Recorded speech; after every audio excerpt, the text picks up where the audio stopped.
Top of the morning, lads and ladies. Support for the Awfully Irish podcast is now brought to you by Manscaped, who is the best in men's below-the-waist grooming. Manscaped offers precision-engineered tools for your family jewels, and you're no longer need the look of the Irish with the ladies. Manscaped just launched in Ireland. We've gone years without using the right tools for the job. You can now be one of the first men in Ireland to experience their life-changing products. Your balls will thank you. Get 20% off and free shipping with the code IrishPod at manscaped.com. That's 20% off with free shipping at manscaped.com and use code IrishPod. And welcome back. How's everyone getting on? Doing good. Good. Today we're joined by Chris Caldovino. Chris, how about you introduce yourself?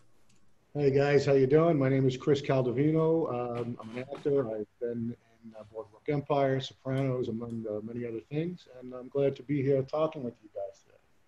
Thanks for having me. Yeah, man, you've done a lot of stuff. You've been an actor for a long time, and you've done a lot of stuff. Yeah, it's over 20 years now. It's impressive. I'm Yeah, scared. That's longer than we've been alive. yeah. I'm 19. That makes me feel good. Kidding, guys. There you go. Yeah. You guys were born in the late 90s? 2001. That was one. Yeah. Oh, you were born in 2001. Wow. That was like 3 weeks ago, it feels like. Yeah. Hopefully, we're not making you feel old. A little bit. I sense a bit of De Niro in there. And actually, speaking of that, you play a lot of characters. You've done a lot of acting, but it seems when a casting agent, or whatever they call them, sees you, they see one thing and only one thing. They see gangster. They see mafia, and you fit it so well. Thank you. You've made a career of it. Yeah, the more my roles are expanding, like the last few auditions I've had, let's say, were non-mob and non-Italian roles too. So, My God. I mean, I like doing them as well, but I got to admit, playing a gangster is a lot of fun. I've played a cop. Actually, I played a fireman on Edie Falco's new show, which was unfortunately canceled on CBS, called Tommy. So I played the fire chief, but it was supposed to recur, but the show got canceled. But I mean, like I said, playing the mob guys, it pays the bills. So and I have a lot of, Yeah, well, it's definitely one of the fun ones to do.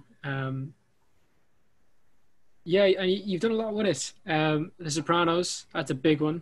Boardwalk Empire, that's big. That's very big. Yeah. Very impressive. Thank you. I mean, it was a blast doing both of them. Really, it was. The Sopranos was quite a few years ago now, and that was like mind blowing because I already had been a fan of the show. I didn't get onto the Sopranos till season 5, so I was a huge fan of the show, and I had auditioned a few times for it in the previous seasons, and never got on. And then I got hired. Finally made it on to play Billy Leotardo, but there's a funny story that's attached to that. Actually, the character that I auditioned for and booked was named Billy Siracusa. I wasn't supposed to be Frank Vincent's baby brother. What happened? So we started shooting. I shot the first day. In fact, the scene where he shoots Lorraine, the female bookie, through Spoilers. the phone book. That's 15 years ago, man. You guys. Anyway, no, nobody dies in that scene, so it's okay. But the point is that the name Billy Siracusa didn't clear legal for some reason, so they couldn't use that name. So they had a meeting after my first day of shooting, and they had to change the name. So they said, "Hey, look, Chris looks like Frank Vincent. You could probably play his son or something." So David Chase said, "That's great. Let's call him Billy Leotardo, make him his baby brother," and then. That whole storyline started, but, if it wasn't for that to happen, I, would have did 1 or 2 episodes and you probably wouldn't even want to be talking to me right now. Yeah, well, I doubt that. But yeah, that's definitely a weird one because we've had a lot of people go through the same experience. They go in for like as day cast and then they get a reoccurring job out of it. it's fairly handy when you get it, Yeah. but it, hard to plan for. So, You well, can't. That's like that's a once in a blue moon kind of thing. I mean, that was just a stroke of luck. yeah, and so they didn't expect to keep you as long as they did, but when they seen your performance, you kind of wooed them over. Well, thank you. I'd like to think that was maybe true. Hopefully, yeah, that'd be sure. I mean, it was. I learned a lot on that too. To that at that point, the biggest thing I had done, and especially the show at that point by season 5 was the biggest show in history, and was just. So I was just blown away. But being there, it took me like. It took a little while to like settle in. I'm like, I can't believe I'm here. This is pretty wild. And I mean, we were shooting that first scene on location in Queens, New York, at a bar, an actual bar. It wasn't the studio. And, it was in a neighborhood in Queens, and it was just hundreds of people outside watching and, waiting for us to walk out of the bar. And it's a pretty mind-blowing experience. Yeah, it sounds like it. It really. It's hard to imagine if you weren't there, Yes. So you came onto the show as a big fan of it in the first place. Yeah. So you kind of have a fanboy moment. You kind of freak out at the start. Of course, absolutely. I mean, then I'm working with Frank Vincent, who I've been a fan of, all my life practically. I mean, I thought he was great in Raging Bull back in 1980. I mean, when I saw that, I was just, and then, Casino and just, all these movies that he's done. And then now I'm working with him playing his little brother. Yeah. Just, this is pretty cool, man. Learned a lot from that guy. Great guy. Yeah. Learned a lot from him. Yeah, there's something to be said about surrounding yourself with talent. And obviously, it looks like you picked up a fair bit after being with those lads because your career afterwards exploded. Yes. Well, that did enable me to get a lot more work, and that put me on the map. Yeah, absolutely. Oh, it's about I just my job. I learned as much as I could, and I learned from those guys. I watched them when they were doing scenes, and just absorbed everything I can. And it was and then being in a couple of scenes with Gandolfini was just like mind blowing too. He was a great guy, rest his soul. Mm. And just the whole experience overall was, when it ended, I was just really, sad. I was, hoped that when I found out that I was going to die, I was like, well, it's all right. I made it through the whole season. I got way more episodes. I think I did 9 episodes. I'd never expected that. So I was really happy and grateful for that. Yeah, well, considering they hadn't planned for you in the first place, getting 9 episodes, that's pretty good in one of the best shows of all time. Yeah, because the whole storyline changed, and then in fact, the killing of my character kind of, fueled the feud that ended the show pretty much. So, yeah, that was just all happenstance, man. That just was, Yeah, but, you didn't start off in The Sopranos, The Wolf of Wall Street, Boardwalk Empire. You didn't start off in these movies or these TV shows as well. You had to start somewhere. So what was it like for you starting off as an actor? Oh, that was really tough. It's a struggle, and for everybody, for most people. I'm sure some people get lucky right away, but I studied acting for many years, and then I came out to LA and just hit the pavement. I took my headshots and would submit them to agents, and go knock on doors, and little by little, a lot. Also back then there was a newspaper called Dramalog that new inexperienced new actors would find these little jobs that they could audition for, and I started booking short films and doing short films and student films, and just building a reel, like a demo reel, where I could now edit those together and then have something to show an agent of my work. And then my first agent, it was a guy named Sid Levine. I think he's still around. And right away, as soon as I signed with him, I booked a couple of small movies. This is like the late, like 97, 98. And then, it was just it was a grind, you just audition. I can't even tell you how many auditions I went on, in my life, So I'm still auditioning. I auditioned last week for American Horror Story. Oh wow. Ooh, not bad. I really hope you get that one. Yeah, that's a great gig. non-gangster, mob role. Just I don't want to say what it was. Pretty out there kind of role. Yeah. American Horror Story is Huge pretty show. out It's a great show. Yeah. That's a big show. My girlfriend's a big fan. I'll be like, hey, I interviewed that guy. Yeah, well, I don't. Yeah, hopefully we'll see what happens. Yeah, you're hoping. But yeah, there's a lot to be said about the toll that acting can have on your mental health, because you're dealing with being told no more than you're being told yeah. Constantly. I liken it to people like, I'm sure you guys have been on job interviews, and, people hate job interviews. And, if you're lucky, you only have to go on a few your whole life because, you get it. Going on an audition, being an actor, you interview, 2-3 times a day sometimes. You're going for job interviews, and it's just, so if you don't have, strong shoulders and a thick skin, I would suggest not getting into this business, because the rejection, it's 99% rejection and 1% acceptance, and that 1% is the jobs that you've seen I've had. That's just the 1% of the auditions and, the opportunities. What sometimes about you? I get a job offer where I won't have to audition. But, for the most part, it's probably 50-50. I still audition, and I'm happy to do it. Yeah. Well, if it's paying the bills, happy to do anything really. But, you're saying it's the 1%, but what about the other 99%? I ask a lot of actors what the biggest role they've lost out on has been. Oh. What would that be for you? The biggest, let's see. Well, I had a role. I was supposed to play a role. I auditioned for a role in Vinyl.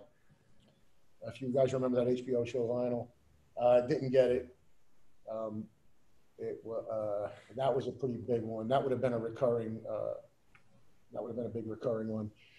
And just some projects that I was attached to that ended up falling apart. That was really looking forward to. Geez, I can't. That's a good question. I'm gonna have to think about what the most, what the toughest one was. Yeah.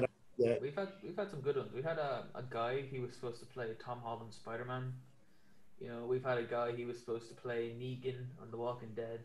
Oh yeah. But yeah. it's not that they were supposed to. They were in like the last few guys. There was an HBO movie called The Wizard of Lies, starring De Niro. It was about Bernie Madoff. And I auditioned for it. Apparently what happened was they offered Hank Azaria the role, from what I understand. And they were negotiating. He wanted more money than they wanted to pay. So I auditioned, and it was the same casting director that had casted me in other things. So she was familiar with my work. Anyway, I auditioned, and the next day they called and said they put me on hold, which means that they most likely are going to use you, but they're just not committed yet. So I was on hold for about 3 or 4 days, and I'm like, oh, this looks really good. And that would have been like 3 months of work, the whole length of the movie with De Niro. Barry Levinson was the director. I mean, it was huge. This is only about 3 or 4 years ago, maybe 5, whenever it came out. And then my agent called me on a Friday, and he said, look, he goes, they're not going to go with you. The actor that they offered the role to, which at that point I didn't know who it was, accepted the offer. And then the next day I got up and I saw on Variety online that it says Hank Azaria signs on to Wizard of Lies. So I'm like, oh wow, I was up against Hank Azaria. That's pretty cool. But that was tough. Yeah, that was a tough one because I was so close. I was literally on hold. They were ready to, make the deal, but he decided to do it. Yeah. They'll audition you for something, even though they have an offer out to somebody, and they'll just, audition people to see if they put you in second position. So I was in second position for that, which is a pretty big thing because that was a big movie. In fact, my agent was all excited. He goes, if you get it, don't worry about it. You're in second position for this, which is, it's a milestone. But that was tough. I would have really have loved to get that role. So yeah. The point about having thick skin, it's a lot of people who want to become actors, they don't realize that, that there's a lot of behind the scenes work, that it's, paycheck to paycheck. It's securing the bag, it's a tough gig. It's very tough. And even, with the union situation, you know, now they made it even harder. Like you have to make a certain amount of money every year, or you don't get your health insurance. So it's, you know, and it's a nice amount. It used to be a lot less. Now it's a pretty big amount, and it's just, you know, it's not a you know, if you want to make money and have a secure paycheck and, you know, have a normal life, it's not the business to get into. Yeah, but who goes into it wanting a normal life? In all fairness. Oh, that's right. But don't expect to, you know. And I know people, and you know, and even me at times, you know, I've been up and down, and sometimes, you know, even after Boardwalk, I had a little bit of a little valley that I wasn't really getting anything, you know, and it's never guaranteed. You know, I know people that were, you know, leads on shows, you know, for multiple seasons, that when that show ended, you know, it was hard to find work again. So that's the thing. Like, you know, if you're known for one thing, you know, it's hard to separate it. Like, well, yeah, and then you have the people that are really known for one role and they get real typecast, you know, and that's the other end of it too, you know. So yeah, it's like realistically, no. Well, he's big enough that it's not really going to affect him, but Robert Downey Jr. is always going to be Iron Man, no matter what movie he's in. Even his old stuff, you're going to look at it like Iron Man. Prior to that, you know, he played Charlie Chaplin. I think he won an Oscar for that. He's brilliant. So I think he'd have a little less trouble than a typical other action star, because he was like a serious actor for all of his career, and then, you know, hey, you know, I don't blame him signing on to Iron Man. I mean, that's a great role, and he's good in it too, and they're well written, and he's, you know, but you know, I think if he wanted to transition back to, you know, smaller, like character-driven films, I don't think it would be a problem for him. But you're right, a lot of other actors that are big action stars would have a problem doing that. You're right. Yeah. Yeah. Yeah, it's a rough old one. It ain't easy. But look, you've made a career out of it, and there's a lot to be said there. You know, you've played some memorable characters, and you've been with some big names. So let's talk a little bit about Wolf of Wall Street. That was a big movie to be in. Yeah, that was another dream come true. You know, wanted to work with Scorsese. Even though he did direct the pilot of Boardwalk, I wasn't in the pilot, so I didn't get a chance to work with that. But, you know, yeah, being in a Scorsese movie was, you know, like I said, Raging Bull was the movie that made me want to be an actor, you know, so yeah, it's awesome. Yeah, his movies are just life-changing. They're just unreal. And it was a lot of fun. My scene was all improv too. It wasn't really, and there was a lot more. It got cut down. I actually worked on that for like 3 weeks. Oh, wow. But it got, you know, I did, you know, other things that just got cut down, you know, because Scorsese shoots so much that, you know, he has to, you know, it's not rare that you could have a scene in a Scorsese movie and then have it cut. Well, I was lucky to at least have that stay in there, you know, so. Grateful for that. Because we've had people on and they've had big roles in movies, but like all their lines cut or stuff like that, which sounds horrible. You know, that happens a lot too. Or even if you get the job, you might not be seen, you know, sometimes. Yeah.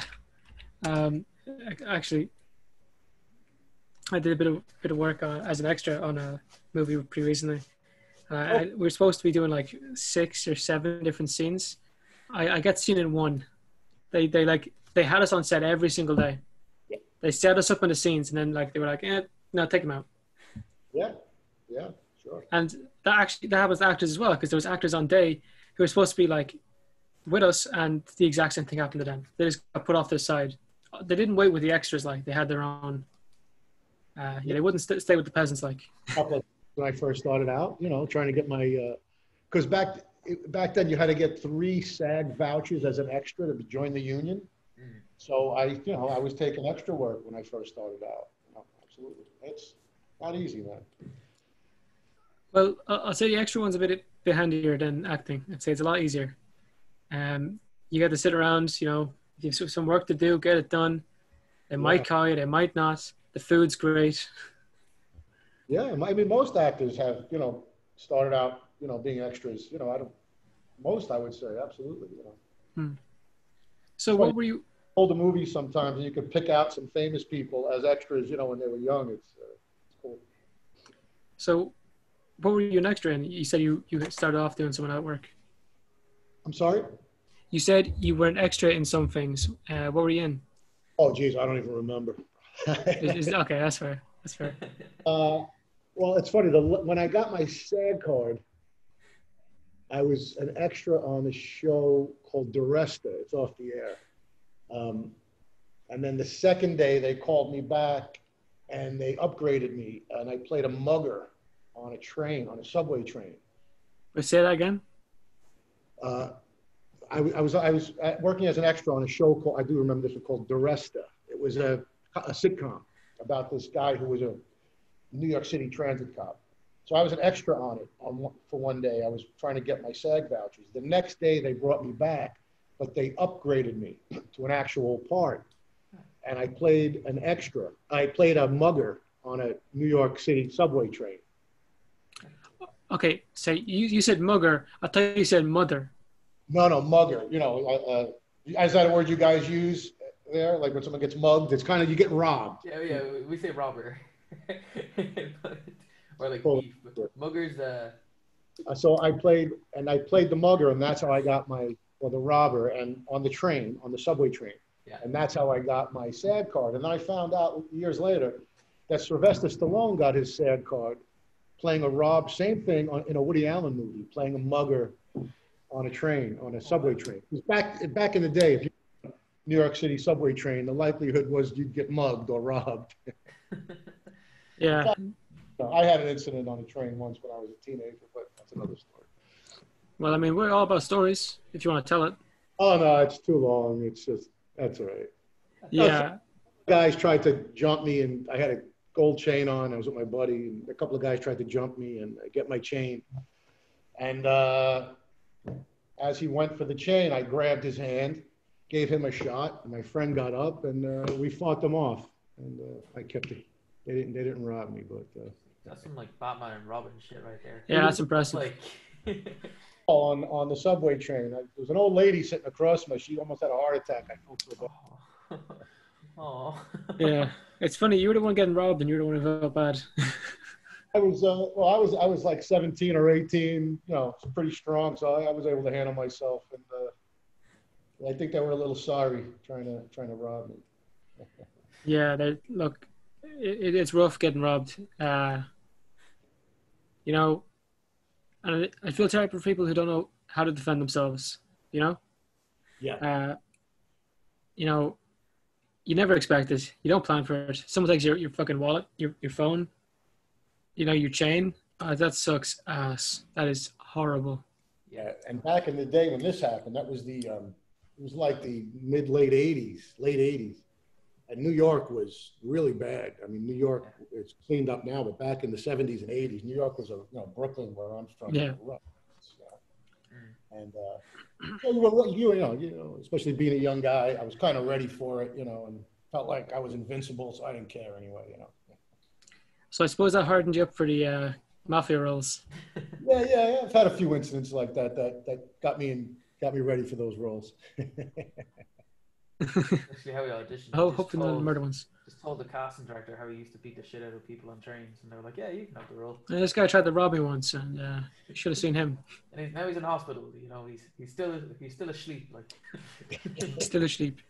But yeah, you know, speaking of New York, they've been hit pretty hard with COVID. They're going into a second lockdown. It looks like all over the United States, you're going back into a lockdown. Yeah. How's that been for you? Well, I'm kind of doing the same thing I've been doing all along, and now I know, but just today yesterday we started getting new restrictions, so it won't affect me that much. You know, I play it pretty safe, but there were some restaurants that were starting to open. I think they're closing now and closing again, and so I mean, you know, like I said, you know. It's a rough situation, but everybody has to do their part, you know, and try to stop this. So, of course, when I go out, I wear a mask, and you know, I'm just as careful as I can be. you know, I don't lock myself in my apartment. Like I said, I go out daily. You know, I'll go out and exercise and, you know, go to the park and do my exercises, and I'll go, you know, hike and do my hikes up the hill. Can't go to the gym because the gyms are closed, but you you could do push-ups and pull-ups and stuff like that. Yeah. There's really no excuse at this time. You do need to take care of yourself. That was one concern at the start of it, that people just weren't healthy enough to deal with it. Well, yeah, and that's the other thing too. Yeah, the less healthy you are, the easier you can contract this. So just stay safe and healthy. And you were saying to me earlier that you normally balance between California and New York. Yeah, well, obviously, I haven't been back to New York since this started, since last March, actually. But normally I'm back there at least 3-4 times a year, and I'll spend a good time. In fact, when I shot, I was back there last November because I had 2 jobs I had to do in New York. I shot that TV show, that CBS show with Edie Falco. That's shot in New York, so I was there. And then also the week prior to that in New York, I did the Sopranos Convention. So that was held in New Jersey. So I was in New York pretty much all of November and December last year. Yeah, and you're gonna have to explain that one to me though. Soprano Convention, is that like people trying to meet up with the cast? Oh yeah, you guys aren't aware of it? Yeah, just you can look it up. In fact, Sopranos Con has they have a Instagram page too. It was like a huge, like a Comic-Con kind of thing, but it was only Sopranos, and it was in this Meadowlands Convention Center. 15,000 people showed up. That's a lot. Members there, and they had all these kind of different setups, and they did a little setup of the Bada Bing. You guys should go online and check it out. It was pretty amazing. All the news stations were there, and it was, so I had my little my booth, and you come up and sign autographs and take pictures, and it was a 2-day event. So that's not too bad. Yeah. That sounds really cool. We don't really have anything. A lot of guys, a lot of people from Ireland, from Great Britain, totally, and Australia. A lot of fans, a lot of Sopranos fans. And of course, a lot of people from New York and New Jersey and all over the country. But I was surprised at how many people from Great Britain and Australia. It was pretty wild, man. It was amazing. Yeah, it's I don't know. We seem to love Italians in Irish media. I don't know why. I really don't know why. The Irishman. I don't know why he was Irish. He's only like part Irish in it or something. But that was Irish. He wasn't Italian. That character, that historic character, was Irish, and he worked for Jimmy Hoffa. But there's a lot of guys in the mob like that are connected with the mob and that aren't technically Italian, so they're not made members. Yeah. But there's a lot like I watched Goodfellas. Yeah, Goodfellas, like De Niro's character Jimmy Burke was Irish, and so he wasn't. Although he was a powerful mobster, he wasn't technically in the mafia, but he worked with them. So, guy like that, kind of no difference. So yeah. But I suppose that might be why there's a lot of love for it. In mafia movies or so on, there's normally an Irish guy nearby. Because there was an Irish mafia. Well, yeah, because, and especially in New York in the 70s also, in the 80s, there was the Westies, the Irish mob from the west side of Manhattan.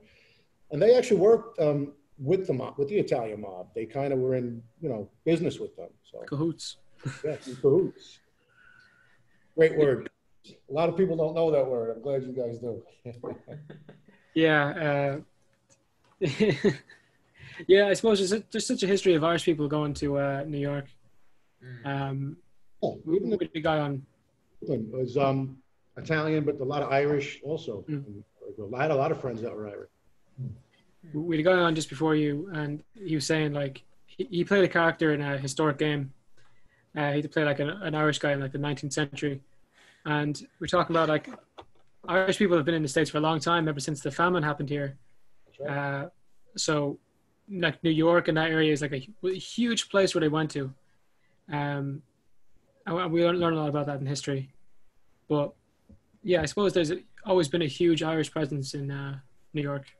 Oh yeah, the Irish were in New York before the Italians even. You know, they were there like you say, from the 1850s or 60s. When was the famine? 1840, I think. 1840, yes. Yeah, so from the mid 1800s, the Irish were. The Italians didn't really start showing up until the late 1800s and early 1900s.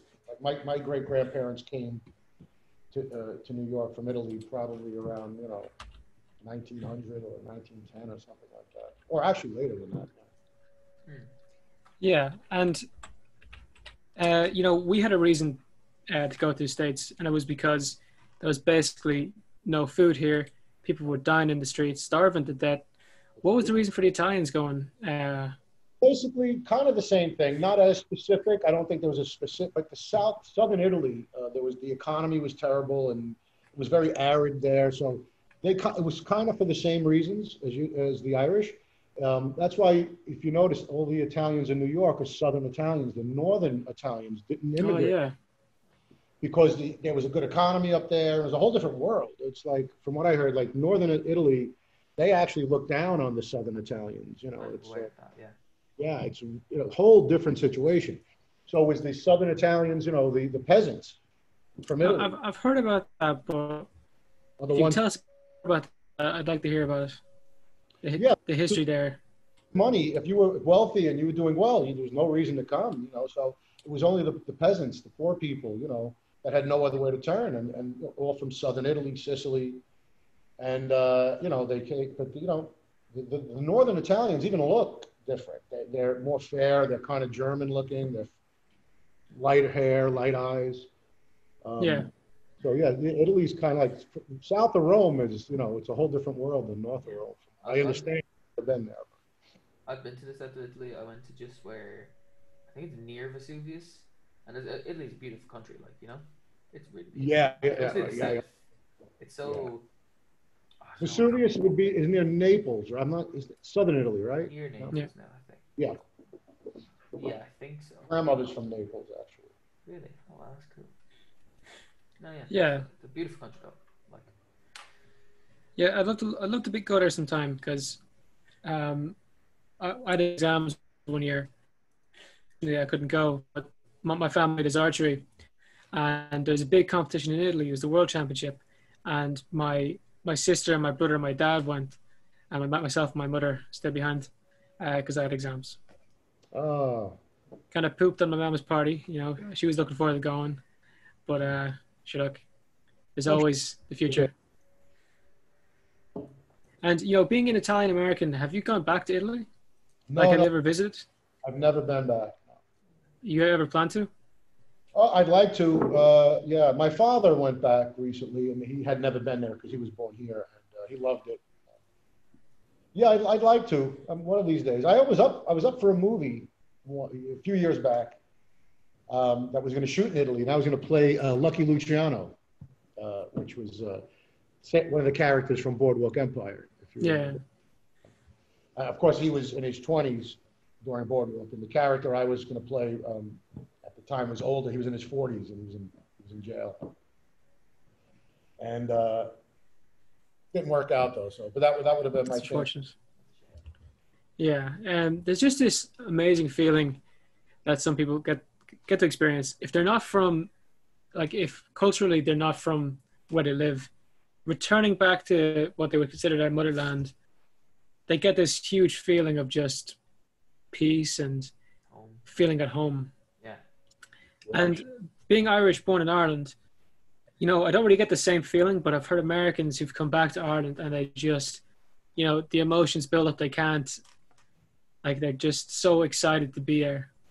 I mean, from what I could see, what I know and what I've seen in pictures and film and stuff, Ireland's a beautiful country. I mean, it's gorgeous. Yeah, it really does depend where you go. It looks very different in different places. We live in the middle of the ugly place. And there's nothing really good in the middle of Ireland.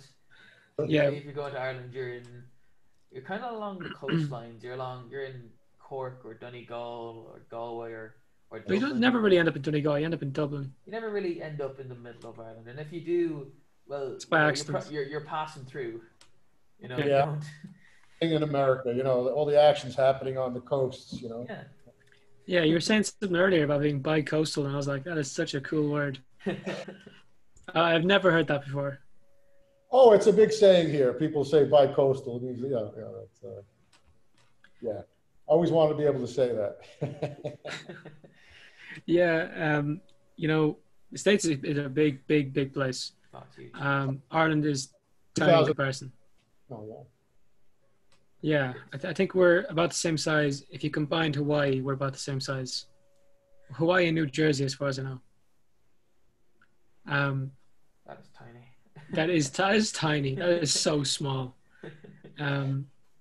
But there's so many people living there who say they're Irish. It actually outnumbers the amount of people living in Ireland. Yeah. I've read that. And I did a lot of research on immigration and back in those days because for Boardwalk Empire I did a lot of research. And at one point New York had like the second or third largest Irish population in the world. It was in New York, like in the early 1900s or something. Yeah. I mean, outside Dublin, I think it was like in per capita of a city, it had like the biggest population. That's absolutely insane. Yeah. But that's history. People left for all new reasons, and like people are still moving over to the States. From Ireland, there's plenty of people.